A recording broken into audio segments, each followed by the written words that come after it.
Bismillahirrahmanirrahim. Assalamualaikum warahmatullahi wabarakatuh. Alhamdulillahirabbil alamin, nasta'in ala umuri dunya wad din. Wassalatu wassalamu ala asyrofil anbiya'i wal mursalin wa ala alihi washabbihi ajmain. Alhamdulillahirabbil alamin, di kesempatan hari Jumat yang penuh berkah ini, alhamdulillah kita bisa kembali bertemu aja bersama Ustaz Ahmad Yarani dalam materi melanjutkan kitab Aisyah di Fathil Mudik, yaitu hadis-hadis pilihan dari Sahih Bukhari. Untuk pembahasan kemarin, kita membahas tentang pentingnya menyambung kembali tali silaturahim dan mencegah saudara muslim untuk berbuat zalim dan juga mencegah saudara muslim untuk dizalimi. Nah, untuk sekarang insya Allah akan dilanjutkan dengan hadis pilihan yang terbaru. Ya, baik. Sambil menunggu jalan kondisi tertekan.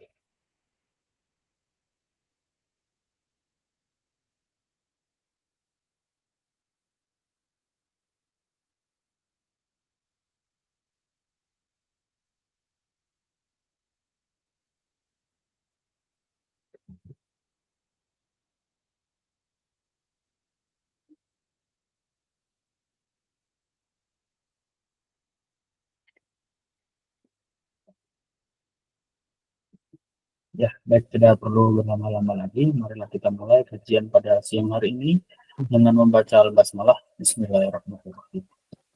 Pada Ustaz Ahmad Jailani, waktu dan tempat kami persilakan. Baik, bismillahirrahmanirrahim. Assalamualaikum warahmatullahi wabarakatuh. Waalaikumsalam. Alhamdulillahirabbil alamin, wassalatu wassalamu ala asyrafil anbiya'i wal mursalin wa ala alihi wa ashabihi ajmain. Allahumma inni a'udzubika an adilla aw dhalla aw azilla aw uzalla aw adlima aw udlama aw ajhala alayya rabbi shrah li sadri wa yassir li amri wahlul 'uqdatam min lisani yafqahu qawli.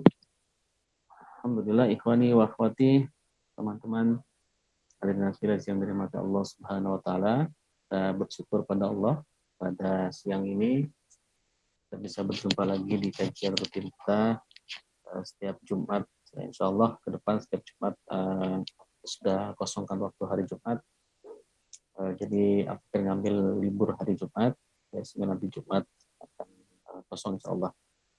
Baik, teman-teman yang dirahmati Allah Subhanahu wa taala, tak lupa kita juga sampaikan salawat dan salam kepada Nabi kita, Nabi besar Muhammad sallallahu alaihi wasallam, sebagai qudwah hasanah kita semua, sebagai makhluk Allah Subhanahu wa taala yang mulia, yang Allah berikan keberkahan, kemuliaan dan keunggulan atas makhluk-makhluk Allah yang lainnya.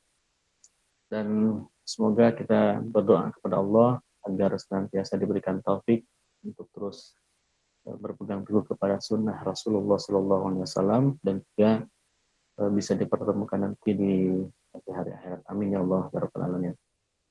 Baik, ikhwani wa akhwati rahimakumullah, kita akan lanjutkan kembali pembahasan hadis kita di kitab Taisiru Fathil Mubdi yang disyarhi Mukhtasar Az-Zabidi di Syekh Al-Imam Abdullah Ibnu Jazi Asy-Syarqawi, melanjutkan hadis yang sudah kita bahas sebelumnya. Hadis ini tentang luasnya keutamaan Allah, luasnya karunia Allah Subhanahu wa taala. An Abi Sa'id Al-Khudri radhiyallahu anhu annahu sami'a Rasulullah sallallahu alaihi wasallam yaqul idza aslama al-'abdu fa hasuna islamuhu yukaffirullahu anhu kulla sayi'atin kana zalafaha wa kana ba'da dhalika al-qisas al-hasanatu bi ashri amthaliha ila sab'i mi'ati dhi'fin was-sayi'atu bimithliha illa ayyatajawazallahu anha. Dari Abi Sa'id Al-Khudri, ya, Abi Sa'id Al-Khudri ini adalah nama lengkapnya Sa'ad, ya, Sa'du ibnu Malik bin Sinan ibnu Abdillah ibnu Tha'labah Al-Ansari, sering disebut sebagai Abu Sa'id Al-Khudri. Beliau ini adalah orang Ansor, ya, orang Yathrib atau orang Madinah. Kemudian Syahidul Khandaq, beliau termasuk yang menyaksikan perang Khandaq, ya, perang Parit. kemudian juga termasuk orang yang ikut baiat ridwan, dan beliau ini meriwayatkan 1170 hadis. Jadi 1170 hadis itu diriwayatkan dari Abu Sa'id Al-Khudri. Yani beliau seorang sahabat Nabi Sallallahu Alaihi Wasallam. Nah, Abu Sa'id Al-Khudri ini kemudian menyatakan bahwasanya dia pernah mendengar Rasulullah Sallallahu Alaihi Wasallam bersabda, "Idza aslamal abdu," apabila seorang hamba itu sudah muslim, ya sudah menjadi muslim, dia sudah masuk Islam atau mungkin juga muslim sejak lahir, fahasuna islamuhu, ya, maka kemudian dia berbuat atau Islamnya itu baik, ya, keislamannya itu baik, jadi menunjukkan bahwa dia sebagai seorang muslim yang baik. Maka yukafirullahu anhu, Allah akan menghapus, ya, anhu darinya, kulla sayi'atin, setiap kesalahan, ya, kana zalafaha, yang pernah dia melakukannya, ya, di mana dia pernah melakukan kesalahan itu. Wa kana ba'da dzalikal qisas, dan setelah itu dia akan mendapatkan al-qisas, balasan, ya. Bagaimana balasannya? Dilanjutkan, al-hasanatu, satu kebaikan, bi asyri amsalihha, itu dibalas dengan 10 kebaikan yang semisalnya. Sampai kemudian ila sab'i mi'ati dhi'fin, sampai sebanyak 700 kali lipat. Nah, ya. Jadi setiap muslim yang berbuat satu kebaikan, itu Allah ganti, Allah berikan balasan sebanyak 10 kali kebaikan yang semisal. Bahkan sampai Allah lipatkan menjadi 700 kali lipat. Ya. Wa sayyi'atu bimisliha, dan satu keburukan bimisliha, dengan satu keburukan. Nah, beda ya. Jadi kalau al-hasanatu itu bi asyri amsalihha, dengan 10 kali lipat kebaikan semisalnya. Tapi kalau melakukan satu keburukan, as-sayyi'ah, satu keburukan itu dibalas oleh Allah dengan bimisliha, dengan satu keburukan tersebut. Nah, illa, kecuali an yatajawazallahu, Allah memaafkan anha, dari sayyi'ah tadi. Jadi satu sayyi'ah tadi. Nah, jadi kalau melakukan satu keburukan, itu akan diganjar, akan Allah balas satu keburukan itu dengan satu keburukan saja. Itu pun kalau tidak Allah ampuni. Tapi kalau Allah maafkan, Allah ampuni, maka sudah. Berarti satu keburukan itu tidak akan dibalas keburukan yang lain. Masya Allah. Ini kemaharahiman Allah. Karunia Allah yang begitu luas, itu luar biasa. Ya, bayangkan saja oleh kita, ya, satu kebaikan, kita melakukan satu kebaikan, ya kan? Kita melakukan satu kebaikan, itu Allah balas dengan 10 kali lipat. 10 kali lipat ini kemudian dikali lagi sebanyak 700 kali lipat. Masya Allah. 10 kebaikan yang semisal, kemudian dikali atau menjadi 700 kali lipat. 700 kali lipat. Masya Allah. Ya. Nah, apa yang dimaksud dengan fahasuna islamuhu? Ya. Nah, fahasuna islamuhu ini maksudnya adalah bi an nadakhala, ya, bi an dakhala fihi bi batinihi wa dhahirihi. Di mana orang ini ketika dia masuk Islam itu betul-betul semuanya, baik zahirnya atau juga batinnya. Batinnya masuk Islam, zahirnya juga masuk Islam. Gitu ya. Jadi yang betul-betul masuk Islam, bukan yang pura-pura masuk Islam, orang munafik misalkan, ya. Tapi ini betul-betul zahirnya dia masuk Islam, batinnya juga masuk Islam. Makanya dalam Islam itu kan, orang itu ketika mau masuk Islam itu kan harus dua. Pertama i'tiqadi, secara i'tiqad dia harus menyatakan diri masuk Islam. Kemudian secara qauli, dengan lisan, dan mengucapkan 2 kalimat syahadat. Ya, i'tiqadi untuk menunjukkan kepada Allah bahwa dirinya betul-betul masuk Islam. Qauli itu menunjukkan kepada orang-orang muslim yang lainnya bahwa dia adalah sudah menjadi muslim. Gitu.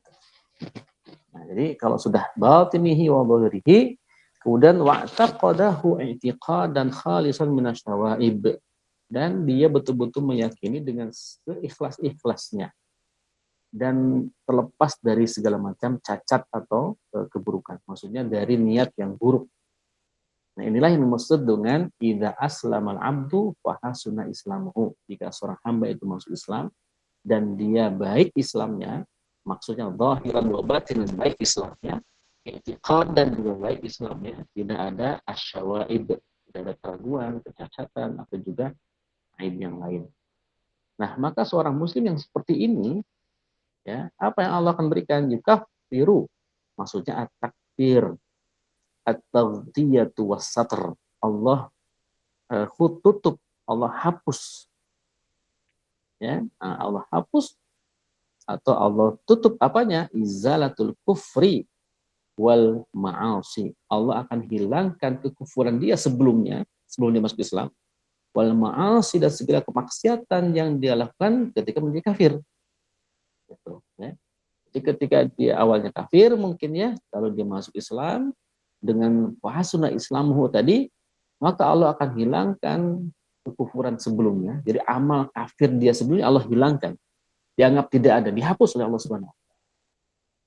Wal ma'asi dan setiap kemaksiatan yang dia lakukan ketika masih menjadi kafir. Dan itu juga Allah hapus semua. Masya Allah. Ya.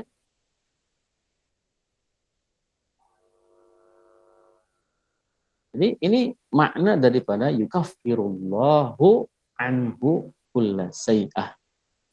Setiap keburukan. Karena kalimat kulla itu menunjukkan seluruh. Ya, kadang-kadang memang memakna seluruh kulla itu, kadang juga kulla itu adalah ada sebagian kecil yang tidak. Tetapi kalau kita lihat dari teks ayat ini, hadis ini menunjukkan bahwa Allah menghapus segala kekurangannya dan menghapus segala kemaksiatan sebelum dia masuk Islam. Mungkin seperti bayi yang baru lahir, ya. Kan betul-betul bersih, murni. Kemudian apa? Yukafirullah anhu kulla sayyatin kana zalafaha. Ma mana zalafaha? Zalafaha ini adalah qaddamaha wa aslafaha. Jadi yang diperlihatkan, ya, atau yang dia pinjami. Ya, maksudnya adalah setiap keburukan yang dia tunjukkan ketika kufur, ketika maksiat. Ya. Atau yang dia perlihatkan sebelumnya. Ya. Kalau diartikan secara kontekstual, maksudnya adalah apa yang sudah dia lakukan. Gitu ya. Keburukan yang sudah dia lakukan. Nah ini semua akan Allah tutup, Allah hapus. Yukafirullahu anhu kulla sayyatin kana zalafaha. Ya. Kemudian wa kana ba'da dzalika ibadah husni islamihi, dzalika di sini maksudnya adalah ketika sudah baik Islamnya, al-qisasu balasan. Ini akitabatul mujazati fid dunya, yaitu Allah akan balas di dunia. Jadi Allah akan memberikan balasannya itu di dunia. Nah, jadi ternyata balasan Allah terhadap orang yang masuk Islam, lalu Islamnya baik, tidak hanya Allah hapus dosa-dosanya, kekufurannya sebelumnya, Allah juga akan balas dia di dunia. Ya, apa tuh? Pertama adalah bi asyri, aitu tabu wa tusbatu bi asyrin, dicatat dan ditetapkan dengan 10. Bi 10 apa? Bi asyri amsalihha, dengan 10 kebaikan yang semisal al-hasan. Misalnya kita berbuat menolong orang, itu kan satu kebaikan. Maka insya Allah akan balas dengan 10 kali kebaikan, atau kita akan mendapatkan pertolongan dengan sejumlah 10 baik, 10 pertolongan. Mungkin kita juga nggak ngerti. Ya. Mungkin kita diselamatkan dari mara bahaya, diselamatkan dari gangguan. Barangkali itu bagian daripada balasan Allah terhadap apa yang sudah kita lakukan. Terhadap kebaikan yang sudah kita lakukan, maka jangan berhenti, jangan bosan melakukan kebaikan. Ya, Allah tidak tidur, Allah akan mengganti, membalas kebaikan yang sudah kita lakukan. Ya, boleh kita ragu sedikit. Ini masalah akidah, ya. Kita harus husnudzon kepada Allah. Jangan sampai berpikiran bahwa ya saya sudah berbuat baik banyak, tapi tidak ada balasannya. Ini hati-hati. Ini adalah ujian bagi kita. Ya. Mungkin kita tidak menyadari, ya, sehatnya kita, ketika di tengah-tengah orang banyak yang sakit, itu bukan kebaikan, itu kan juga kebaikan. Itu bisa jadi termasuk balasan Allah terhadap kebaikan yang sudah pernah kita lakukan. Ya. Bahkan ila sab'i mi'atin, sampai dari 10 kali kebaikan sampai 700 di'fin. Di'fin itu adalah lipat. 700 kali lipat. Al-mislu ila mazada yuqalu laka di'fuhu yuriduna mislaih wa thalathatu amsalihi li'annahu ziyadatu ghairu susah. Walaupun ada yang mengatakan makna kalimat sab'a mi'at di'fin itu adalah untuk menunjukkan saking banyaknya. Tidak berbilang sebenarnya. Tidak terbatas hanya sampai 700 saja. Itu seperti ungkapan pusing 7 keliling. Kan kita juga nggak bisa ngitung. Memang pusing kita 7 keliling. Jadi pusing 7 keliling itu seperti pusing banget, ya kan? Karena disebutlah istilah 7 keliling. Tapi kan kita tidak bisa memastikan itu betul 7 keliling atau lebih. Atau misalkan negeri 1001 dongeng, 1001 cerita, 1001 hikayah seperti Baghdad, ya, Irak. Itu bukan berarti jumlahnya 1001, maksudnya saking banyaknya kisah di sana. Maka banyak, lebih daripada 1001. Maka kalimat sab'i mi'ati di'fin, itu ulama sebutkan di sini, itu merupakan kiasan saking banyaknya balasan, lipatan balasan bagi orang-orang yang berbuat kebaikan tadi. Bayangkan hanya satu kebaikan saja, ya Masya Allah, ya, hanya satu kebaikan saja itu dibalas oleh Allah dengan 700 kali lipat, bahkan mungkin maknanya adalah lebih, tidak terbatas sampai hanya 700 saja. Ya. Kemudian wasai'atu bimisliha, sedangkan satu keburukan nih, kalau berbuat buruk satu saja, itu Allah balas dengan bimisliha, satu keburukan lagi. Ghairi ziyadah, tanpa ada tambahan sedikit pun. Kalau tadi kan ada tambahannya, ya. Al hasanatu bi asyri amthaliha ila sab'i mi'ati dhi'fin. Tapi kalau kalimat as-sayyi'atu cuma hanya bimithliha saja. Dan tidak jamak juga, tidak dengan kalimat bi amthaliha. Amsal kan artinya jamak daripada misal. Kalau misal itu artinya satu. Amsal itu banyak jamaknya. Atau istilahnya itu pluralnya, plural. Kalau yang binusnya singular, satu aja. Jadi satu keburukan Allah balas dengan satu keburukan lagi. Ya, itu pun illa kecuali an yatajawazallahu, kecuali Allah memaafkan anisayati fayafu anha. Maksudnya Allah maafkan anha dari satu keburukan itu. Maka belas itu tidak ada balasan. Nah, disinilah pentingnya kita selalu tobat. Bahkan kalau bisa kita senantiasa mendawamkan zikir istighfar. Astagfirullahaladzim, astagfirullah. Insyaallah dengan istighfar ini akan menghapus kesalahan-kesalahan yang kecil-kecil itu. Ya, Allah akan memaafkan. Nah, kalau sudah dimaafkan, berarti kan tidak ada lagi balasan untuk keburukan. Kalaupun tidak dimaafkan, ya cuma satu balasannya itu. Ya, satu keburukan dibalas satu. Tentu ini dikalahkan dengan kebaikan tadi. Gitu, Masya Allah. Ya, nah dari sini kita harusnya berpikir bahwa Allah itu mengkondisikan umat muslim itu agar bisa mendapatkan kebaikan, berada di dalam kehidupan yang baik, dan akan mendapatkan balasan yang baik, bahkan diarahkan atau dikondisikan untuk masuk surga. Ya kan? Ya, iya. Coba satu kebaikan dibalas dengan banyak pahala. Satu keburukan cukup satu. Itu pun kalau tidak diampuni oleh Allah. Tapi kalau Allah maafkan, hilang sudah. Tidak ada lagi balasan. Allah. Jadi saking karunia Allah itu luas sekali. Ya, kita pun ngitungnya susah. Nah, ini harus kita yakin dalam hati agar kita husnudzon kepada Allah, gitu ya. Tidak suudzon kepada Allah. Husnudzon apapun kehidupan kita, ya. Tadi akhirnya ada santri yang ngadu ya tentang teman-teman, ya. Nah, saya bilang ya namanya juga di dunia, nah ya, di dunia ini tempatnya kita kecewa, tempatnya kita dikhianati, tempatnya kita bersedih, ya. Ini adalah ujian semua untuk kita, Bahkan bahagia pun itu juga ujian. Harta bertambah pun itu ujian. Semuanya ujian. Bahkan teman-teman antum pun itu ujian buat antum. Bahkan ustadz sendiri pun menjadi ujian buat antum sendiri. Bahkan orang tua antum pun menjadi ujian buat antum. Jadi ya tugas kita apa? Udah yang penting kita makan kepada Allah Subhanahu wa taala, ya kan? Selalu berjalan di jalannya Allah, berusaha untuk menjadi orang yang taat, udah itu aja. Nanti insya Allah Allah segala kebaikan yang Allah siapkan untuk memberikan kepada kita. Nah, ini salah satu nasihat apalagi tadi ke santri ya, ada santri yang mengadu dengan teman. Nah, jadi ikhwani wa akhwati rahimakumullah.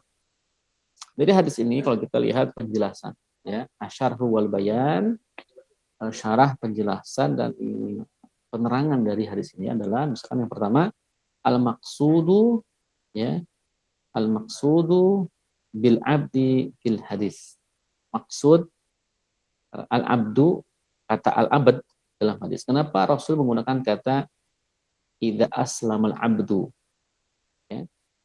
Bukan menggunakan kalimat idza aslaman nasu atau idza aslamal ummah ya, atau idza aslamal insan misalkan. Tapi Allah menggunakan kalimat idza aslamal abdu. Rasulullah menggunakan kalimat idza aslamal abdu.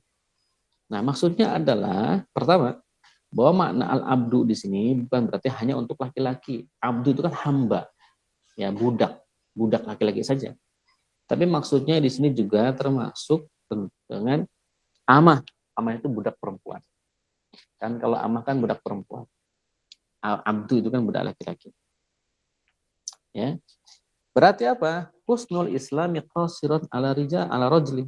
Jadi falaisa husnul islami qasiran ala rajuli. Yang bukan berarti bahwa baiknya Islam itu ya hanya terbatas pada seorang laki-laki. Jadi kalimat idza aslama abdu fahasuna islamuhu itu maksudnya baik laki-laki maupun perempuan. Nah, namun dalam bahasa Arab itu biasanya memang maksudnya itu kalimat yang mudzakkar itu atau laki-laki itu sudah melingkupi muannas. Misalkan seperti hadis utlubul ilma thalabul ilmi faridatun ala kulli muslim. Itu kan hadisnya segitu tuh. Ya, itu maksudnya tidak hanya muslim laki-laki saja yang diwajibkan, muslim perempuan juga termasuk dalam kata muslim itu. Jadi muslim yang mudzakkar. Jadi kalau Allah atau Rasul itu menginginkan makna umum, semua orang muslim itu biasanya menggunakan mudzakkar muslim saja. Ya. Tapi kalau Rasul atau Allah Subhanahu atau syariat lah ya menginginkan khusus untuk laki-laki saja atau untuk perempuan saja, itu pasti digunakan kata-kata muannas atau mudzakkar. Ya, misalkan dalam ayat yang tentang pencuri misalkan, ya. As-sariqu was-sariqatu, kan disebutkan dua-duanya tuh. As-sariqu pencuri laki-laki, was-sariqatu pencuri perempuan, faqta'u aydiyahuma. Potonglah salah satu dari tangan keduanya. Nah, jadi ada ayat atau nas-nas syariat yang mengkhususkan untuk laki-laki dan khusus untuk perempuan, tapi ketika maknanya umum, muslim secara keseluruhan, pasti akan menggunakan kalimat mudzakkar. Nah, jadi maksud idza aslamal abdu maknanya adalah idza aslamal abdu wal amatu atau idza aslama an-nasum minat rijali wa minan nisa. Jadi jika seorang hamba laki-laki dan hamba perempuan itu masuk Islam, lalu Islamnya baik, nah begitu ya. Jadi itu sudah termasuk al-mar'ah. Kenapa? Li'annan nisa'a saqaiqur rijali yasri 'alaihina. Karena perempuan itu merupakan saqaiq, itu saudara kandungnya laki-laki. Ya, saudara kandungnya laki-laki. Di mana berlaku ke atas mereka apa yang juga berlaku pada laki-laki. Ya, kecuali kalau dikhususkan. Ya, kecuali kalau dikhususkan untuk laki-laki atau untuk perempuan saja.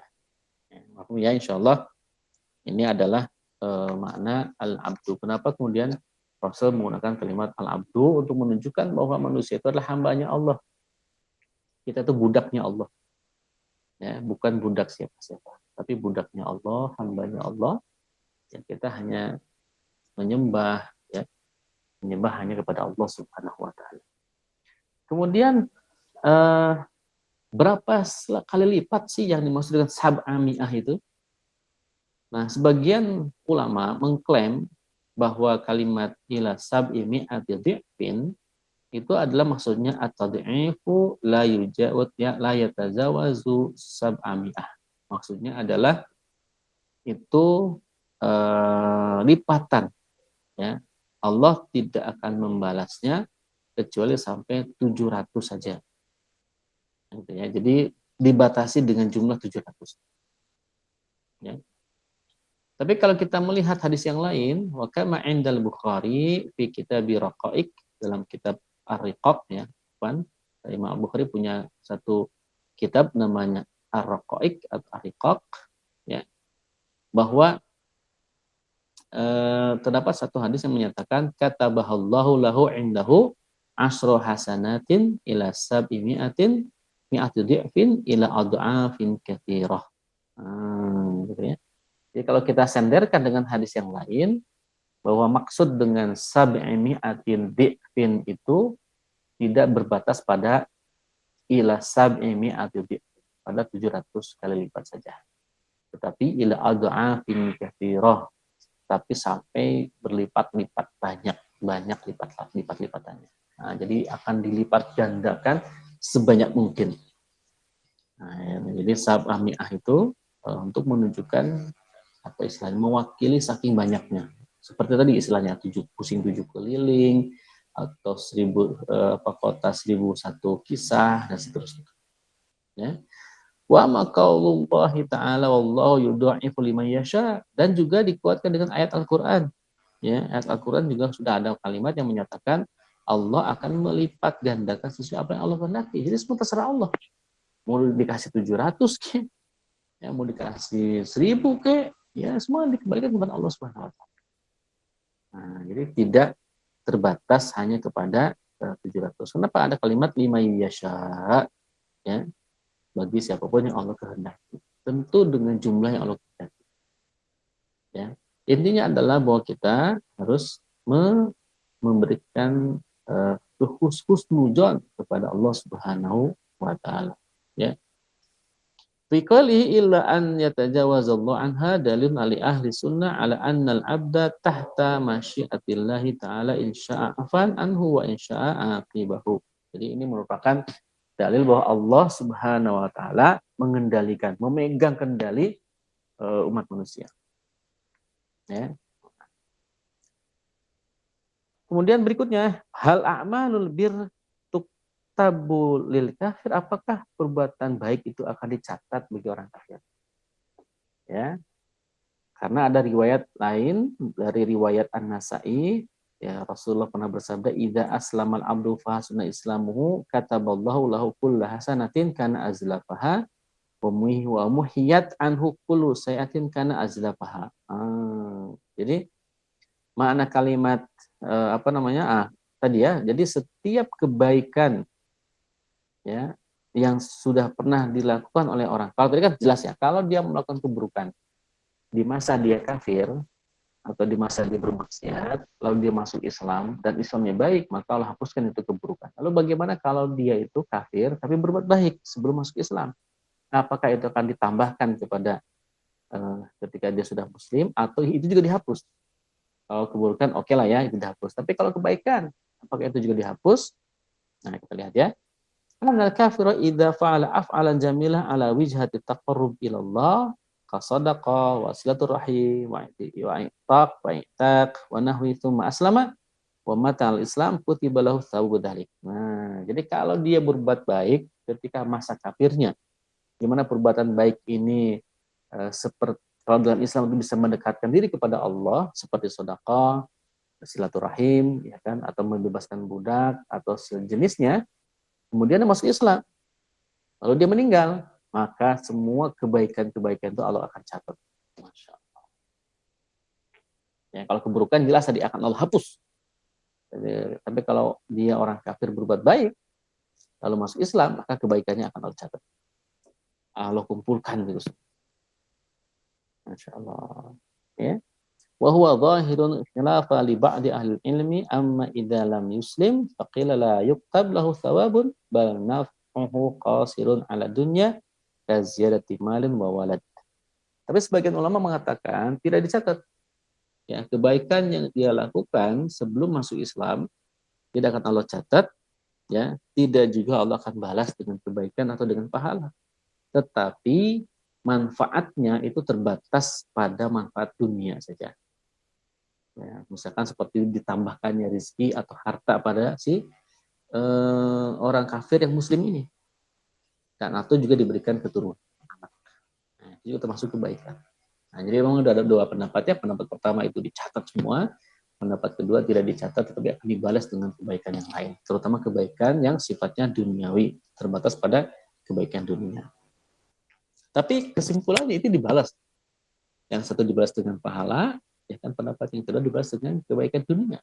Masya Allah. Jadi ya amal baik pun tidak sia-sia. Tapi kalau dia berbuat baik, tapi tidak masuk Islam, tidak login, misalnya sudah, amalnya sia-sia. Tapi kalau dia berbuat baik, lalu dia masuk Islam tadi, ya ada dua pendapat. Amalnya dicatat, keburukannya dihapus, atau yang kedua, keburukannya dihapus, amalnya diganti dengan kebaikan yang lain, kebaikan duniawi. Misalnya ditambah hartanya, ditambah anaknya, misalnya. Nah, lalu bagaimana? Ar-raji annal kafira idza aslama wa hasuna islamuhu tuktabul a'mal birri fi hali kufrihi fadlan min Allah Subhanahu wa taala. Ya wa karaman bi barakati islamihi. Tetapi pendapat yang rajih katanya menurut kitab ini, ketika ada seorang kafir lalu dia masuk Islam dan dia baik Islamnya, ya orang yang taat, maka seluruh perbuatan baiknya akan dicatat ya pada masa dia kafir. Ini merupakan karunia Allah Subhanahu wa taala dan kemuliaan karena keberkahan Islam. Ini yang roji ternyata. Yang roji itu adalah amal baik yang dicatat, diakumulasikan, digabungkan menjadi amal baik ketika dia masuk Islam. Amal buruknya, maksiatnya dihapus semua oleh Allah Subhanahu wa taala tanpa sisa. Allahu Akbar. Masya Allah. Ini apa namanya? Al-Faqih ini merasakan betapa Allah ini luar biasa, maha sayangnya, maha pekarunianya, keluasan, ampunannya Allah. Masya Allah. Ya, kalau kita melihat ini, insya Allah kita tidak menjadi suudzon, tidak juga menjadi orang yang putus asa untuk berbuat baik. Karena setiap kebaikan Allah pasti akan balas. Ya, faman ya'mal mithqala dzarratin khairan yarah, faman ya'mal mithqala dzarratin syarran yarah. Barang siapa yang melakukan satu kebaikan saja sebesar biji dzarrah, Allah akan balas kebaikan. Tapi ingat, kebaikan yang Allah berikan itu dari mulai 10 kali lipat sampai 700 kali lipat sampai berlipat-lipat tak terhitung jumlahnya. Masya Allah. Ya. Faman ya'mal mithqala dzarratin khairan yarah wa may ya'mal mithqala dzarratin syarran yarah. Begitu pun juga keburukan. Allah juga akan balas keburukan itu ya sesuai dengan apa yang kita lakukan. Tetapi balasan Allah atas keburukan itu cuma satu saja. Ya. Jadi bimithliha ya wasai'atu bimithliha, dengan satu lagi yang sama. Itu pun illa an yatajawazallahu anha. Itu pun ketika Allah tidak memaafkan. Tapi kalau Allah memaafkan maksiat atau dosa atau keburukan tadi, Allah tidak hapus. Jadi potensi kita mendapatkan pahala itu ternyata lebih banyak. Yang penting kita kuat menahan ujian dan godaan orang-orang setan terkutuk. Ini ujian kita. Terakhir, ya, apa yang bisa kita ambil, apa yang bisa kita petik dari hadis ini? Yang pertama adalah bahwa Nabi itu senantiasa bersemangat, ya, berambisi untuk mendidik umatnya. Bayangkan dari hadis yang kita bahas sejak awal pertemuan pembahasan hadis ini, itu banyak hadis-hadis yang itu ditujukan kepada perilaku kita umat manusia. Terutama seorang muslim, harusnya bagaimana muslim. Ya, ini berarti Masya Allah, ya, Nabi itu kuat sekali dan semangat sekali mendidik umat. Yang kedua adalah mudha'afatu thawabi liman hasuna amalihi, ya, waraqiba rabbahu. Jadi berlipat-lipatnya pahala bagi orang yang berbuat baik, orang yang baik amalnya, dan juga orang yang berusaha mendekat Allah Subhanahu wa taala. Allah akan siapkan pahala yang berlipat-lipat. Ya. Kemudian yang ketiga, idhasuna islamul kafir tuktabu lahu a'malul birri allati amilaha fi hali kufrihi tafaddulan minallahi bisubhanahu wa ta'ala. Dan apabila seorang kafir masuk Islam, dia baik keislamannya, maka amal baik dia ketika kafir akan dicatat ya sebagai amalnya, ya. Dan ini merupakan karunia Allah yang sangat lebar, yang sangat luas bagi orang yang baru masuk Islam itu. Yang keempat, ya, fihi dalilun li ahli sunnah. Ya, ini pendapat dalil bagi ahli sunnah bahwa seorang hamba itu berada di bawah kekuasaan Allah. Gitu ya. Jadi potensi kita untuk berbuat baik atau potensi kita untuk berbuat buruk itu Allah yang berikan. Walaupun dalam prakteknya kita yang memilih, ya, hidup itu adalah pilihan. Tapi potensi memilih, potensi ada kebaikan, keburukan pada diri kita, Allah yang tetapkan. Ya, kita tinggal memilih saja mau menggunakan itu atau tidak. Gitu ya. Maka ikhwani wa akhwati rahimakumullah, gunakanlah potensi yang Allah berikan itu dalam track record kebenaran, track record Islam. Jangan track record yang lain. Jangan rel yang lain, harus rel Islam. Ini jaminannya adalah hidup mati kita. Ya, insyaallah ya. Kalau kita keislamannya itu istiqomah gitu ya, pokoknya sabar saja, insyaallah Allah berikan kebaikan. Karena sabar itu adalah miftahul jannah wa miftah surur, ya. As-sabru miftahus surur. Ya, sabar itu kunci kebahagiaan. Ya, kunci kebaikan. Gitu ya. Yang terakhir, bayanu sa'ati fadlillahi ta'ala wa 'azimu, ya, wa 'azimi thawabihi wa latifi in'amihi. Bahwa hadis ini menjelaskan tentang karunia Allah, luasnya karunia Allah. Ya, luasnya karunia Allah. Yang pertama, yang kedua adalah besarnya pahala Allah. Allah siapkan pahala yang besar untuk muslim yang baik keislamannya. Dan kita bisa menggunakan mafhum muwafaqah, orang kafir yang baru masuk Islam saja, lalu dia Islamnya baik, Allah kasih berlipat-lipat pahala kebaikan, apatah lagi kemudian kalau dia sudah muslim sejak lahir. Ya, berarti apa? Dia kebaikannya akan berlipat-lipat lagi. Ya. Kemudian wa'udhi masabihi walati fa'in amihi, dan lembutnya nikmat pemberian Allah Subhanahu wa ta'ala. Ya, Allah memberikan kebaikan kepada kita dengan penuh jiwa dan kelembutan. Ya. Step itu hadis yang kita bisa bahas, ya. Masih ada waktu. Mau ditambah hadis lagi atau cukup, Isan?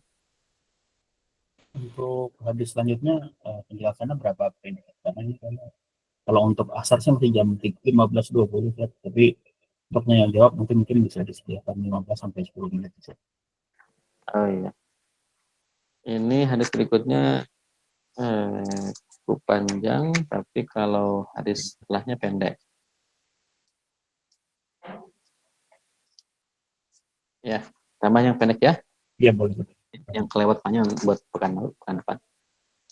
Nah, hadis berikutnya adalah an Abi Ayyub Al-Ansari radhiyallahu anna Rasulullah sallallahu alaihi wasallam qala la yahillu lirajulin an yahjura akhahu fawqa thalathi layalin yaltaqiyani fayuridu hadza wa yuridu hadza wa khairuhum alladhi yabda'u bisalam. Ya. Ini penting sekali hadis ini ya.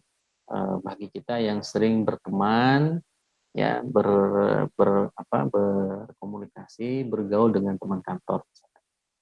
Dari Abi Ayyub Al-Ansari, Abu Ayyub Al-Ansari nama lengkapnya adalah Khalid ibnu Zaid ibnu Kulayb ibnu Tha'labah Al-Ansari Al-Najjari. Sering disebut sebagai Abu Ayyub Al-Madani atau Abu Ayyub Al-Ansari. Ya. Beliau termasuk sahabat yang ikut perang Badar. Jadi orang Madinah yang ikut perang Badar dan juga ikut di Baiat Aqobah 1 dan 2. Ya. Masya Allah, berarti ini termasuk sahabat seniornya Madinah. Ya. Nah, apa kata beliau? Beliau menyatakan bahwa Rasulullah SAW pernah bersabda, la yahillu lirajulin, tidak halal bagi seseorang an yahzura, membatu atau mendiamkan atau berdiam diri akhahu kepada saudaranya muslim ya, saudara semuslim, fauqa thalathi layalin, di atas 3 hari. Ya, yaltaqiyani, ketika kedua ini bertemu, wa yuridu hadza wa yuridu hadza, yang satu memalingkan, yang satu memalingkan, saling berpaling. Ya, saling berpaling gitu ya.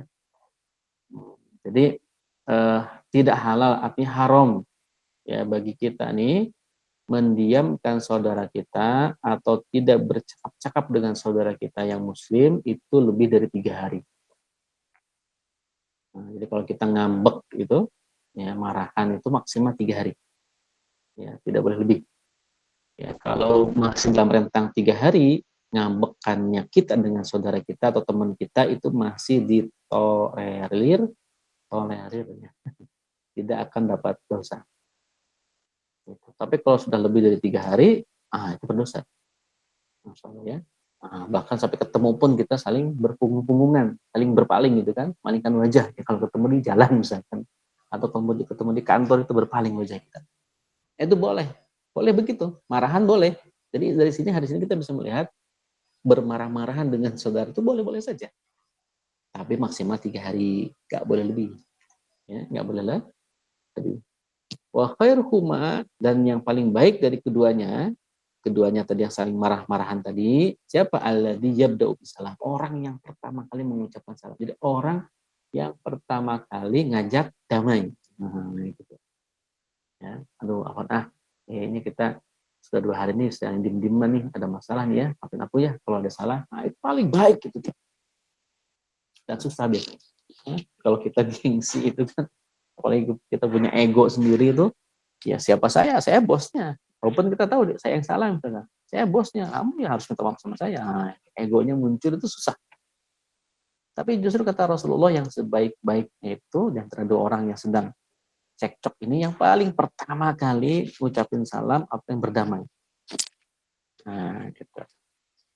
Ya. Nah, apa maksud layahilu?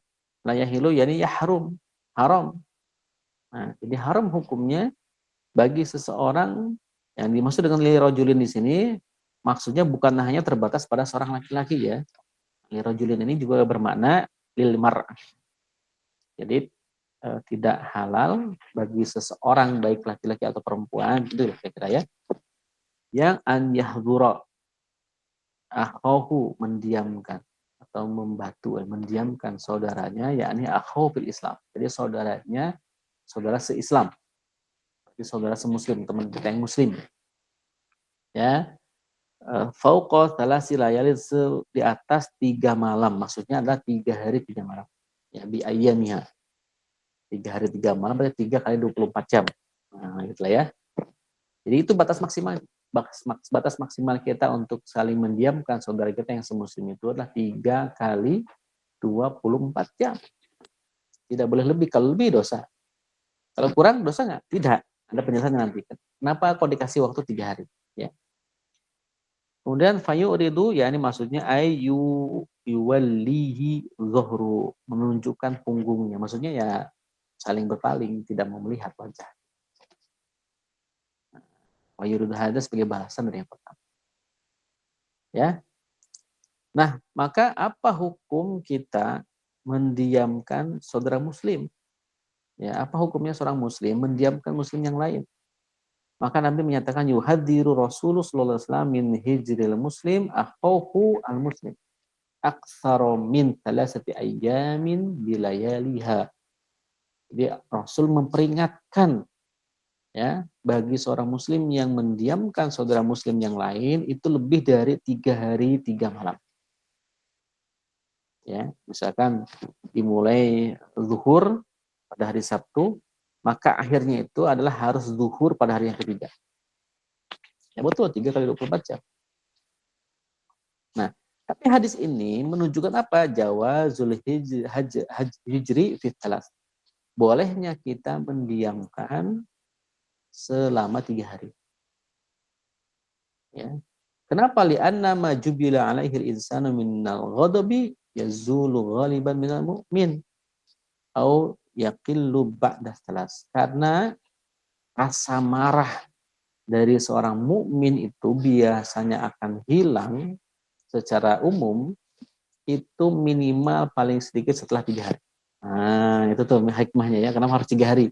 Karena biasanya rasa permusuhan antara sesama muslim itu, puncak-puncaknya itu di hari pertama, hari kedua. Hari ketiga sudah mulai mereda. Nah, setelah hari ketiga itu justru sudah mereda. Artinya gejolak marahnya sudah turun. Itu. Famazada 'alaiha minal hijri la yahil. Tapi kalau lebih dari 3 hari itu tidak halal. Nah, itu alasannya kenapa kemudian 3 hari 3 malam. Nah, apa hukumnya? Ya tidak boleh. Kalau lebih daripada 3 hari tidak. Tapi kalau kurang ya boleh. Ya. Dan yang kedua alasannya adalah bisa jadi kita mendiamkan sesama muslim dalam rangka mendidik. Ya, mendidik teman kita karena dia mungkin berbuat salah, ya, menyinggung seorang, kita diamkan aja selama 3 hari ini maksudnya. Untuk mendidik dia, untuk menasihati dia. Tapi bisa juga begitu. Ya. Atau kita misalnya mendiamkan anak kita, karena anak kita sudah sesuai kesepakatan, dia melakukan suatu kesalahan, tapi dia tidak mau minta maaf, diamkan saja. Ya, maksimal 3 hari. Sehari boleh ya boleh, 2 hari boleh ya boleh. 3 hari ya maksimal 3 hari. Nah, ini juga menjadi salah satu strategi pendidikan kita kepada anak. Ya, Nabi mencontohkan ini. Ya, Masya Allah. Kemudian kenapa menggunakan kata akhi? Ya, sama ya, akhi di sini maksudnya baik akhi muslim, akhi yang laki-laki ataupun akhi yang perempuan. Akhohu di situ kan laki-laki ya, tapi maksudnya adalah yang perempuan juga sama. Jadi itu sudah mencakup baik laki-laki, baik saudara muslim laki-laki ataupun saudara muslim yang perempuan. Dan Rasulullah SAW itu pernah mendiamkan sahabat waktu belum turun hadis ini selama 50 hari. Siapa sahabat itu? Namanya Ka'ab bin Malik. Ya. Sahabat Ka'ab bin Malik itu termasuk sahabat yang bagus, ikut perang terus sama Rasulullah, tidak pernah absen perang bersama Nabi. Namun satu ketika ketika Rasulullah mengumumkan perang Tabuk, ya kan, di mana seluruh kaum muslimin yang bukan seluruh kaum muslimin yang sehat, tidak sakit, bukan anak-anak, bukan orang tua renta, atau bukan orang munafik, itu harus ikut, semua wajib ikut. Maka semua kaum muslim itu ikut persiapan. Karena perang Tabuk ini perang yang termasuk yang diumumkan, bahkan disiapkan betul-betul oleh Nabi. Seluruhnya harus siap-siap. Pas perang Tabuk itu perang melawan pasukan Romawi ya, di perbatasan Tabuk. Nah, ketika perang itu, hari keberangkatan itu mulai, pasukan kaum muslimin dipimpin langsung oleh Nabi itu berangkat ke Tabuk. Ada sahabat Nabi yang tidak ikut berangkat, namanya Ka'ab bin Malik. Sebenarnya dalam sebuah riwayat, Ka'ab itu bukan tidak mau berangkat. Dia mau berangkat, tapi nanggung sedang panen kurma. Gitu. Maka kata Ka'ab, ya enggak apa-apa lah, saya nyusul saja. Toh saya punya kuda yang bagus, yang sehat, yang bisa nyusul, yang bisa berjalan dengan cepat. Maka Ka'ab bin Malik memutuskan untuk menunda, untuk tidak berangkat bareng sama Nabi, nyusul saja nanti. Kenapa? Karena dia ngurusin dulu kurma yang sedang panen. Itu Ka'ab bin Malik. Ternyata ketika Ka'ab bin Malik mau berangkat, dapat kabar pasukan Nabi sudah balik lagi. Nggak sempat nyusul. Lalu bingunglah dia, apa jawabannya nanti kalau Nabi nanya. Kalau aku bohong, maka aku sama saja dengan orang munafik, kata Ka'ab. Kalau aku sakit, aku juga nggak sakit. Aku juga bukan anak-anak. Aku juga bukan kakek-kakek renta. Aku juga nggak mau disebut orang munafik. Ya, orang-orang munafik kalau udah kamu bohong aja, nanti kamu kena hukuman sama Nabi. Akhirnya ojok-ojok sama orang munafik untuk berbohong. Nah, ketika bertemu Nabi, Ka'ab dengan nunduk menyampaikan dengan sejujur-jujurnya. Maka Rasulullah kemudian diam, tidak menyampaikan pendapatnya bagaimana. Mungkin Nabi juga ingin mendapatkan wahyu, petunjuk dari Allah bagaimana menghadapi orang seperti ini. Maka Nabi memboikot, dalam pengertian tidak mau bicara sama Ka'ab bin Malik, bahkan memerintahkan seluruh sahabatnya untuk tidak bicara dengan Ka'ab bin Malik. Ya. Bahkan tidak hanya mengajak berbicara, menjawab salam saja tidak boleh.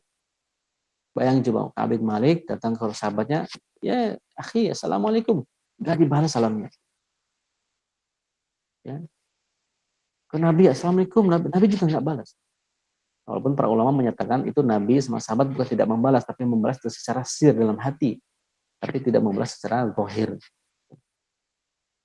Jadi bingung, Ka'ab bin Malik, apa itu, ternyata itu mungkin salah saya. Itu gelisah berhari-hari, sampai kemudian di hari keberapa Nabi juga memerintahkan istrinya untuk meninggalkan Ka'ab bin Malik dari rumahnya. Ka'ab bin Malik gabut seharian, berhari-hari di rumah sendirian. Coba Allah Akbar. Nanya sahabatnya nggak pernah dibalas, ucapin salam juga nggak pernah dibalas, cuekin mulu sama sahabatnya, sama Rasulullah. Ya Allah, berhari-hari sampai 50 hari. Ya, lalu kemudian Allah turunkan ayat yang menunjukkan Ka'ab bin Malik diampuni Allah. Ya, jadi ini bisa menjadi takdib, ya, alat untuk mendidik, ya, mendidik santri, mendidik anak-anak kita, misalkan ya. Gitu. Nah, jadi artinya bahwa Nabi mendiamkan itu boleh maksimal 3 hari. Ya, kalau Nabi kan lebih ya sampai 50 hari, tapi kemudian Nabi membatasi maksimal 3 hari. Ya. Karena hukumnya apa? Hukum mendiamkan saudara muslim lebih dari 3 hari itu hukumnya haram. Ya, hukumnya haram berdasar ijma ulama. Jadi azma al ulama'u ala annahu la yajuzu al hajar fawqa salas. Ulama itu bersepakat tidak boleh mendiamkan muslim lebih dari 3 hari. Ya.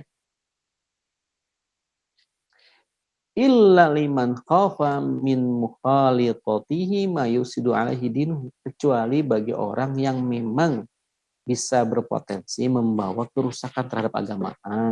Ternyata para ulama juga memberikan kelonggaran, kelebihan, boleh lebih dari 3 hari bagi siapa? Bagi orang yang mungkin itu berbuat maksiat, kemudian dia kayaknya akan tobat kalau lebih dari 3 hari. Ya.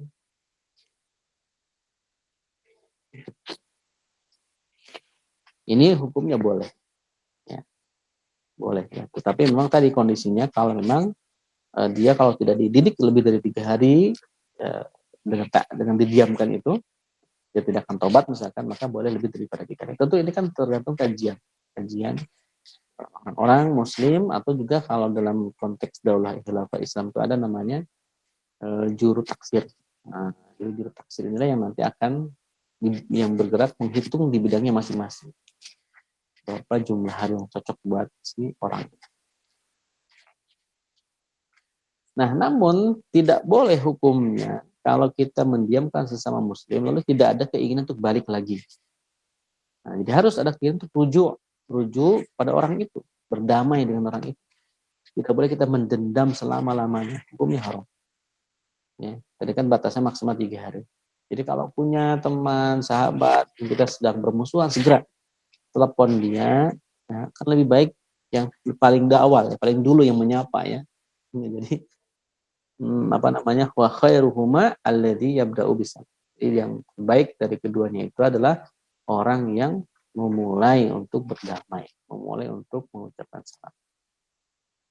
Itu. Jadi ini Masya Allah ya, 2 hadis ini luar biasa menjadi panduan bagi kita ketika kita mungkin berhadapan dengan teman-teman kita. Ya, namanya juga ada teman yang menjengkelkan, ada teman yang bikin rese, ya kan, ada teman yang bikin sakit hati mulu misalkan. Ya, itulah teman kita, itu ujian buat kita. Boleh kita marah, boleh marah, tapi maksimal 3 hari. Ya, marah kita mungkin mendidik dia untuk tidak melakukan hal itu lagi kepada kita. Ya, sebagai pelajaran bagi dia. Nah, tapi tadi maksimal 3 hari. Kecuali kalau menurut para ulama memang dibutuhkan lebih daripada 3 hari. Hanya menetapkan biasanya ada juru tafsir. Oke, Masya Allah, barakallahu fikum, mungkin cukup ya. Sudah jam 3, silakan bagi teman-teman. Jika ada yang mau ditanyakan atau disampaikan atau mengoreksi juga tidak masalah. Silakan, tafadhol. Baik, terima kasih Ustaz atas penyampaian 2 hadis ya, Masya Allah. Maknanya ini dalam banget dan masih ada sambungannya sebenarnya dengan hadis yang kemarin ya, yang menyambung silaturahim. Silakan jika ada pertanyaan untuk 2 orang penanya. bisa langsung open mic atau ketik di kolom chat, silakan segera dibacakan. Pardon.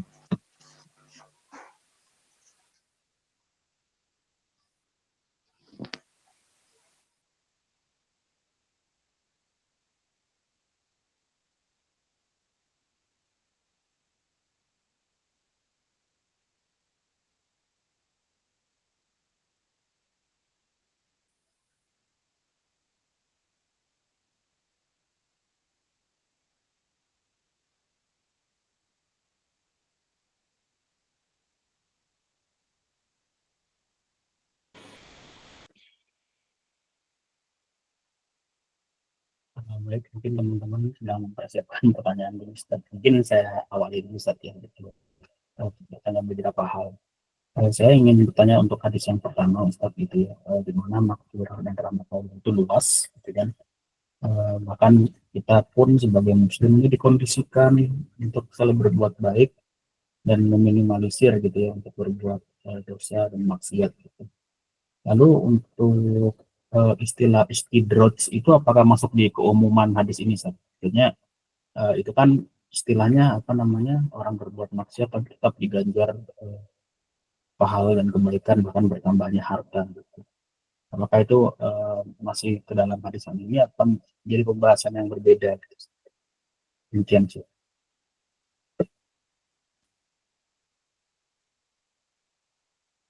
Suaranya masih pencet apa? Ya, untuk istidroj memang itu konteksnya bagi seorang muslim yang kalau istilah kita itu ngeyel ya. Karena seorang itu kan berubah menjadi apa namanya enjoy dengan kemaksiatannya itu kan tidak langsung itu biasanya. Jadi dia itu berbuat buruk, lalu Allah kondisikan untuk meninggalkannya, tapi dia memilih untuk melanjutkan, ya kan? Kemudian nambah lagi perbuatan buruknya, Allah kemudian kasih peringatan dengan lewat temannya yang menasihati dia atau lewat apapun itu, tapi dia tetap memilih melakukan keburukan itu. Ya, terus prosesnya lama, lalu kan yang namanya orang berbuat keburukan itu kan levelnya suka naik gitu. Awalnya perbuatan yang ringan, kemudian naik levelnya menjadi yang berat, yang sedang, kemudian naik menjadi level yang berat, itu kan naik gitu kan. Dan memang setan tuh di situ mainnya itu, dikasih yang ringan dulu nih, terusnya kecil, ya kan, bisa dihapus dengan tobat atau istighfar.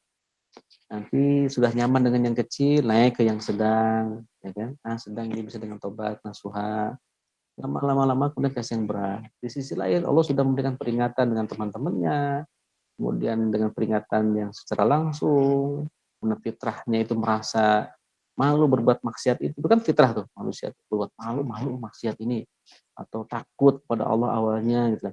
Nah lama-lama karena ini dia tetap memaksakan diri untuk berbuat buruk itu, lama-lama dia menjadi biasa. Lama-lama rasa malunya hilang, lama-lama rasa takutnya itu hilang, lama-lama rasa khawatirnya hilang, ya kan?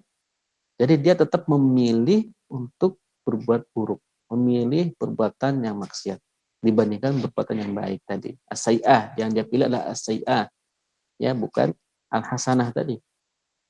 Ya, padahal Allah kan memang secara fitrah, secara sunatullah kan Allah bukan siapkan, Allah tunjuki. Ya, fa'alhama fujuraha wa taqwaha, mana yang fujur, mana yang takwa. Allah kasih tunjuk tuh. Tapi manusia tetap milih aja yang fujur misalkan. Karena lama-lama menikmati, lalu kemudian sebagai hukuman dari Allah, nah itu. Jadi istidraj itu hukuman sebenarnya. Allah berikan harta berlimpah. Ya kan dengan peringatan yang awal-awal itu dia tidak bergeming gitu. Ya sudah dijadikan dia nyaman sekalian di situ. Sebagai hukuman atas pilihan dia itu iqab, azab dari Allah. Jadi dikasih harta banyak itu jangan dianggap semata-mata sebagai nikmat saja. Bisa jadi itu adalah azab bagi orang itu karena dia memilih itu. Gitu ya. Jadi ini apa namanya terkait masalah istidraj tadi dan siap-siap ya nanti kalau istidraj ini bisa membalikkan kondisi, Kan nanti ketika sudah naik, kalau jatuh kan dengan sejatuh-jatuhnya, dia punya dua pilihan lagi tuh. Apakah dia pilih untuk bertobat dengan momentum kejatuhan dan kerugian yang dia hadapi, atau dia tetap dalam keburukan itu. Gitu. Jadi tetap aja Allah tuh mahalnya luas sekali. Jadi ketika manusia itu sudah berbuat dosa sebanyak-banyak itu, kemudian ditimpa kerugian yang besar, lalu dia terjatuh itu Allah masih mengulurkan, bahasa kita mengulurkan tangannya untuk dia agar dia bisa bertobat. Gitu kan. Nah, ini juga pilihan bagi dia, apa dia mau lanjut atau tidak. Nah, ada sebagian orang yang lanjut, ada sebagian yang tidak melanjutkan perbuatan buruk itu karena tadi dikasih azab yang dikasih ke hukuman di dunia. Ya, awalnya dikasih harta yang banyak, tiba-tiba langsung berat, nol bahkan minus, bahkan punya hutang banyak, keluarganya porak-poranda, tetangganya tidak suka sama dia hidup sendirian. Nah, disitulah posisi kritis dia di situ. Apakah dia kembali kepada Allah, ya, ataukah dia tetap memilih jalan yang dia tempuh tadi. Nah, jadi walaupun demikian Allah tetap kasih peluang ya untuk kembali ke jalan Allah Subhanahu wa taala. Gitu ya. Jadi itu kira-kira ya Allah. Baik, jazakumullah khairan katsir Ustaz atas jawaban yang diberikan. Ini ada satu pertanyaan lagi dari Yudi ya. Ustaz, bagaimana dengan saudara kita yang dengan terang-terangan dalam bermaksiat kepada Allah, baik dalam bentuk ucapan, perbuatan, dan keyakinan, apakah boleh menghajar atau memboikot ya, ini lebih dari 3 hari? Menurut Ibnu Muflih dalam adab syariah bahkan disebutkan disunahkan untuk menghajar siapa saja yang terang-terangan bermaksiat. Bukan menghajar ya, maksudnya Ya, membatu. ya mendiamkan dia, tidak mengajak diskusi, tidak berhubungan lah sama dia. Atau bahasa tahjir ya. Iya. Ya, ya bagi orang yang sudah tadi ya sudah menampakkan kemaksiatan tadi, itu kan sebenarnya termasuk salah satu yang dosa ya. Disebutnya mudhaharah. Jadi iyyakum wal mudhaharah. Janganlah kalian mudhaharah. Mudhaharah itu menampakkan kemaksiatan dengan terang-terang. Jadi dia bangga dengan kemaksiatan yang dia lakukan. Itu mudhaharah. Termasuk dosa. Yang kan disebut sebagai dosa besar ya.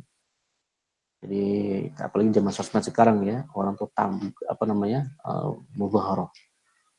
Bangga sekali kalau kemaksiatan itu dipamerkan ke orang lain, bahkan dia menganggap itu sebagai sebuah keberhasilan misalkan. Naudzubillah min dzalik ya.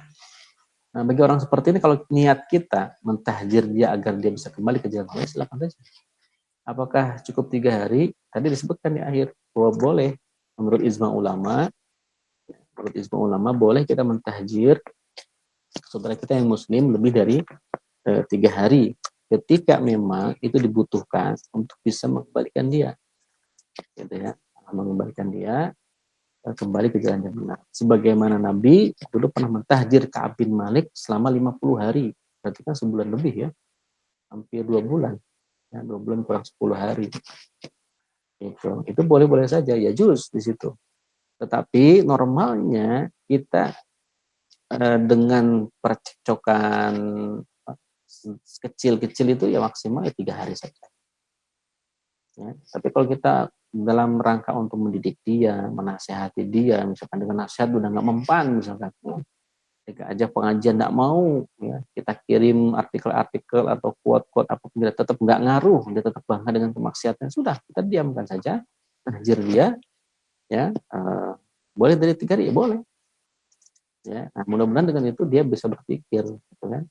Bisa berpikir bahwa apa yang dia lakukan itu salah, temannya sudah menasehati. Nah, jadi ini boleh ya. Tadi di penjelasan hadis yang kedua tadi itu boleh bagi ini azman ulama ya. Illa liman khafa min mukhalatatihi ma yufsidu alaihi dinuhu. Ya. Au yadkhulu minhu ala nafsihi au ala di dunyahu mudarrah. Atau mendatangkan mudarat bagi hidupnya atau juga mendatangkan mafsadat bagi agamanya. Ya, fa in kana dzalika jaza, yang demikian itu boleh. Yang lebih daripada 3 hari. Wa rubba hazrin jamilin khairun min mukhalatatin ma'diyah.